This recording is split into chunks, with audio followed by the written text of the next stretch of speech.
الحمدللہ وحدہ لا شریک لہ والصلاة والسلام علی من لا نبی بعد۔ پارہ نمبر 11۔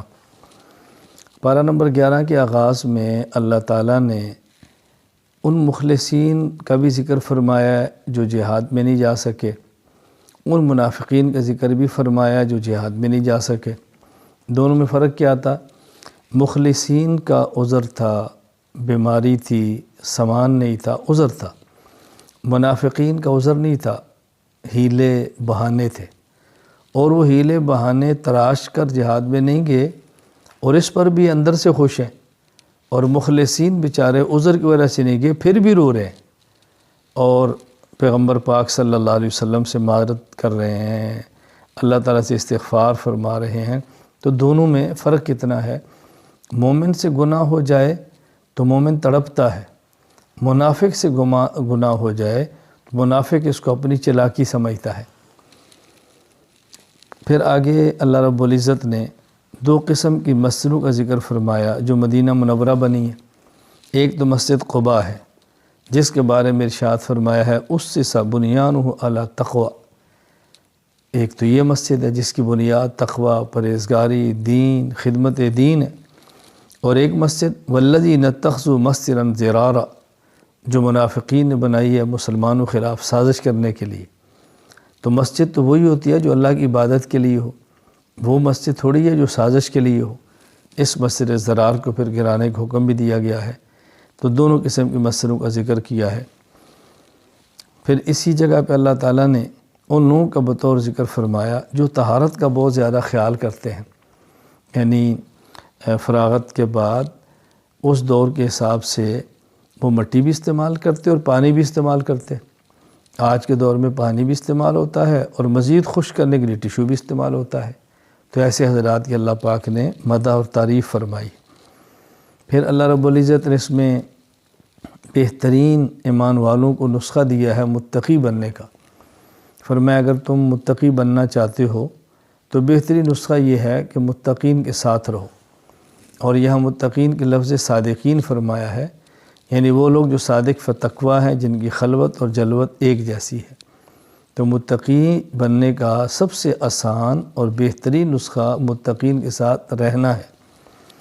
پھر اس سورت کے آخر میں اللہ رب العزت نے پارہ نمبر 11 سورہ توبہ کے آخر میں رسول اکرم صلی اللہ علیہ وسلم کے بارے میں ارشاد فرمایا کہ ایسا پیغمبر ہم نے تمہیں دیا ہے جو تم میں سے ہیں اور افضل ہیں، اور ایسا پیغمبر دیا ہے کہ جس کو تمہاری تکلیف پر تکلیف محسوس ہوتی ہے، تمہاری دنیا اور آخرت کے بارے میں بہت حریص ہے، رؤوف رحیم، اور وہ تمہاری مشقت پہ دکھ محسوس کرتے ہیں، تمہارے لیے تڑپتے ہیں، تمہارے لیے مہربان ہیں۔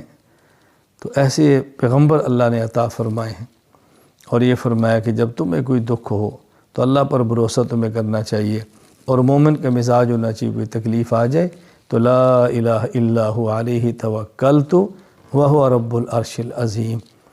صبح و شام 7 مرتبہ یہ آیت پڑھ لی جائے تو اللہ تعالیٰ غموں کو ہلکا فرماتے ہیں، غم ختم فرما دیتے ہیں، تکلیفیں دور فرما دیتے ہیں۔ حسبی اللہ لا الہ الا هو علیہ توکلت وہو رب العرش العظیم۔ سورہ یونس، کیونکہ اس صورت میں بطور خاص حضرت یونس علیہ السلام کا ذکر ہے، ان کی قوم کا ذکر ہے، اس لیے سورت کا نام ہی سورہ یونس ہے۔ اس میں اللہ تعالیٰ نے آسمانوں کی تخلیق کا ذکر فرمایا، زمین کی پیدائش کا ذکر فرمایا، سورج اور چاند کا ذکر فرمایا، اور اس کو اپنی توحید اور ربوبیت پر بطور دلیل کے ذکر فرمایا۔ وَالَّذِي جَعَلَ الشَّمْسَ ضِيَاءً وَالْقَمَرَ نُورًا۔ اللہ تعالیٰ نے اپنی توحید کے دلائل بیان فرمائے ہیں۔ پھر اسی صورت میں اللہ تعالیٰ نے جہاں اپنی توحید بیان فرمائی وہاں مشرکین کے معبودان باطلہ کا رد بھی فرمایا ہے، اور پھر دلیل کے طور پر یہ باتیں سمجھائی ہیں، زمین کون پیدا کرتا ہے، آسمان کون پیدا کرتا ہے، موت حیات کا مالک کون ہے، دوبارہ تمہیں زندہ کون کرے گا، یہ سب چیزیں دیکھو۔ تو یوں اللہ تعالیٰ نے اپنی توحید کو بیان فرمایا اور شرک کی نفی فرمائی۔ پھر اللہ تعالیٰ نے یہاں بھی چیلنج دیا ہے جس طرح پارہ نمبر 1 میں تھا، یہاں پارہ نمبر 11 میں بھی ہے۔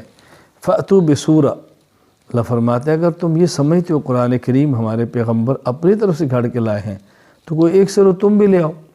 ایک سورت تم سارے مل کر نہیں لا سکتے تو پھر کیسے مان لیا جائے کہ یہ قرآن کسی انسان نے گھڑا ہوگا؟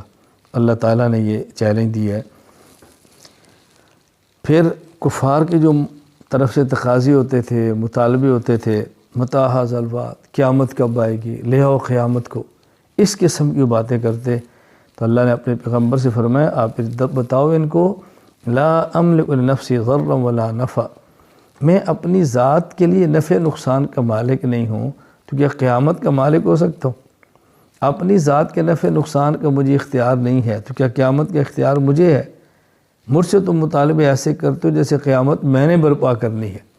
اور فرمایا پیغمبر ان کی بات سمجھاؤ اذا جاء اجلهم فلا يستأخرون ساعة ولا يستقدمون، جب قیامت کا وقت آ گیا تو 1 منٹ پہلے بھی نہیں ہوگا، 1 منٹ تاخیر بھی نہیں ہوگی، سیکنڈ کا بھی تاخیر نہیں ہوگی، تو تم قیامت کو مانگو نہیں، قیامت کی تیاری کرو۔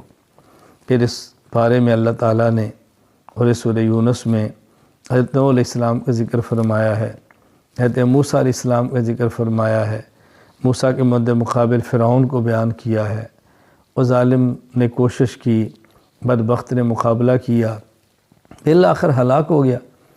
اور جب موت کا وقت آیا تو اسی فرعون نے پھر کہا کہ میں ایمان لاتا ہوں اس خدا پر جس پر بنی اسرائیل آئے ہیں، تو اللہ نے فرمایا الآن، ابھی ایمان لانے کا کیا وقت، اب تو موت دیکھ لی ہے تم نے، ملک الموت آ گیا ہے اور روح نکلنے لگی ہے، ایسی حالت کا ایمان معتبر نہیں ہوتا۔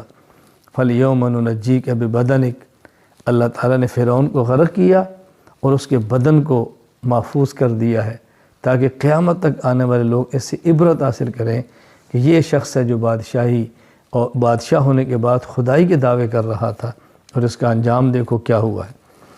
پھر اللہ تعالیٰ نے حضرت یونس علیہ السلام کی قوم کا واقعہ بیان فرمایا کہ حضرت یونس علیہ السلام کی قوم نے عذاب کے آثار کو دیکھا تو دعا مانگی تو اللہ تعالیٰ نے کی دعا کو قبول فرما لیا۔ ایک ہوتا ہے روح نکلنے لگنا، ملک الموت کا پہنچ جانا اور بالکل موت کو یعنی یوں پورا یقین ہونا کہ آدمی مرنے لگا ہے اور ملک الموت آ گیا ہے، روح نکلنے لگی ہے، اس وقت کی توبہ تو قبول نہیں ہوتی، لیکن جب عذاب کے آثار کو دیکھا جائے، موت کے آثار کو دیکھا جائے، ایسے موقع پر توبہ کریں تو توبہ قبول ہو جاتی ہے۔ تو حضرت یونس علیہ السلام کی قوم کی بھی اللہ تعالیٰ نے توبہ قبول فرما لی تھی۔ پھر ایک اصول بیان فرمایا فَمَنِ اهْتَدَىٰ فَإِنَّمَا يَهْتَدِي لِنَفْسِهِ وَمَنْ ضَلَّ فَإِنَّمَا يَضِلُّ عَلَيْهَا، جو شخص ہدایت کا راستہ اختیار کرتا ہے اس کا فائدہ اسی کو ہوگا، جو ضلالت اور گمراہی کا راستہ اختیار کرتا ہے اس کا نقصان بھی اسی کو ہوگا، وبال اس پر ہوگا۔ تو یہ نہ سمجھیں کہ میری گمراہی کا کسی اور کو نقصان ہے، جو گمراہ اس کو نقصان ہوگا، اس لیے ہدایت کا راستہ اختیار کرو اور ضلالت کے راستے سے بچو۔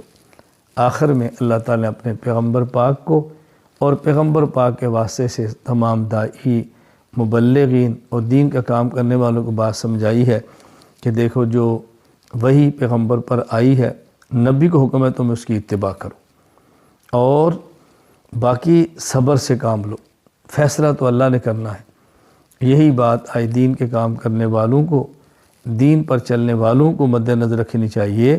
ہم نے احکام شریعت پر عمل کرنا ہے، شریعت کے اعمال پر پابندی کرنی ہے اور فیصلہ اللہ کی ذات پہ چھوڑنا ہے۔ اللہ تعالیٰ فیصلہ حق کا کرتے ہیں، حق کو غالب فرماتے ہیں، باطل کو مغلوب فرما دیتے ہیں۔ اللہ تعالیٰ ہمیں حق پر چلنے کی توفیق دے، اللہ تعالیٰ ہماری باطل سے حفاظت فرمائے۔ وآخر دعوانا ان الحمد للہ رب العالمین۔